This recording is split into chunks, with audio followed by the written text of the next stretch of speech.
KF-21 보라매입니다. 푸른 창공을 향해 비상할 KF-21 보라매의 등장을 힘찬 환호와 박수로 맞이해 주시기 바랍니다.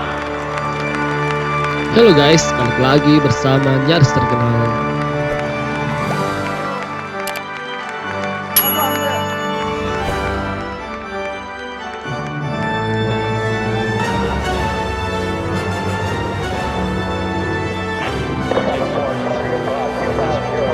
Korea Selatan secara resmi mengenalkan prototipe pesawat KF-X yang sekarang diberi label KF-21 Boramai.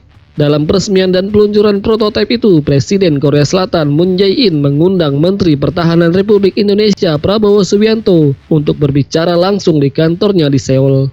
Pertemuan dilaksanakan pada Kamis 8 April 2021 setelah Prabowo tiba di negeri Ginseng untuk menghadiri peluncuran prototipe jet tempur KF-X pada Jumat lalu. Moon menyambut baik kedatangan Prabowo, bahkan sebagian media menyetarakannya dengan penyambutan seorang kepala negara.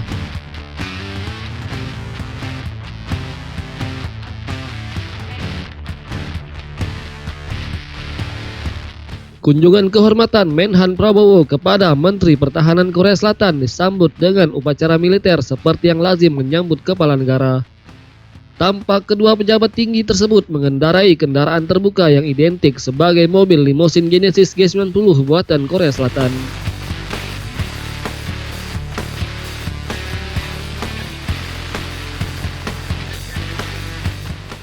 Menhan Prabowo hadir pada acara tersebut atas undangan pemerintah Korea Selatan. Presiden Joko Widodo turut memberikan sambutan dalam acara tersebut secara virtual. Presiden Jokowi menyampaikan ucapan selamat atas peluncuran pertama prototipe pesawat tempur KF-X. Dalam sambutannya, Jokowi menjelaskan bahwa sejak tahun 2010 Indonesia dan Korea Selatan telah menandatangani MOU terkait kerjasama pengembangan pesawat tempur KF-X dan IF-X guna memenuhi kebutuhan alutsista berupa pesawat tempur kedua negara dalam waktu 30 hingga 40 tahun ke depan.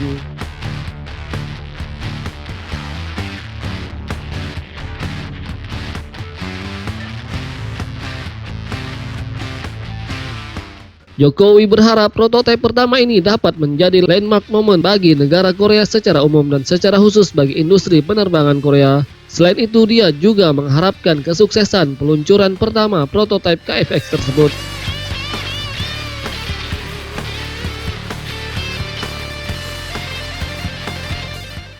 Acara tersebut diresmikan secara langsung oleh Presiden Korea Selatan Moon Jae-in, didampingi Menteri Pertahanan Korea Selatan.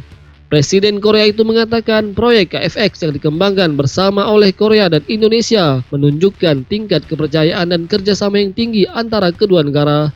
Selain KF-X, Korea dan Indonesia juga melakukan pengembangan bersama kapal selam. Pada peluncuran tersebut secara mengejutkan, gambar bendera merah putih Indonesia berdampingan dengan bendera Korea Selatan di tubuh jet tempur KF-X Korsel atau KF-21. Indonesia mulanya memang bekerja sama dengan Korsel di proyek ini, tapi belakangan menggantung tak ada kejelasan. Dalam peluncuran ini akhirnya Indonesia dan Korea Selatan sepakat meningkatkan hubungan kerjasama, terutama di bidang industri pertahanan.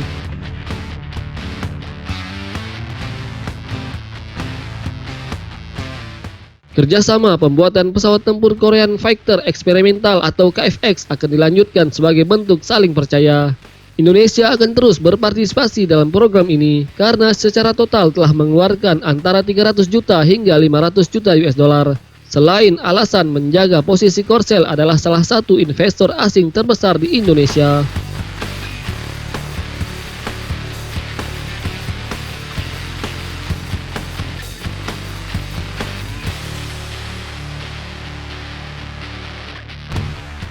Satu hal yang pasti, penguasaan teknologi tinggi memerlukan komitmen politik yang kuat dari pemerintah, dan hasilnya tidak dapat dipetik dalam 5 tahun atau 10 tahun.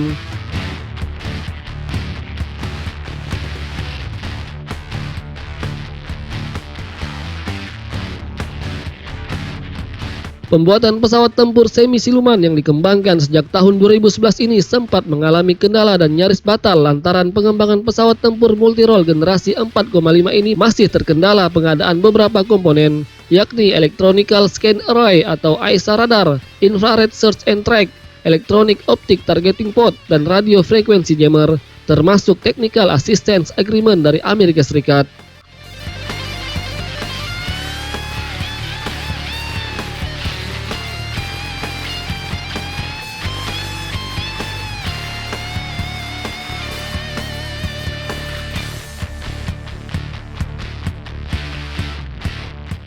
Pembuatan pesawat tempur yang menghabiskan anggaran sebesar 21,6 triliun rupiah digadang-gadang memiliki kemampuan melebihi pesawat tempur Eurofighter buatan Inggris dan F-18 buatan Amerika Serikat.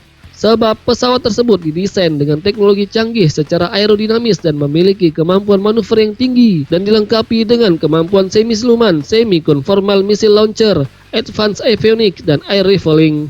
Termasuk kemampuan khusus yakni perusak sistem elektronik musuh atau disebut jammer elektronik.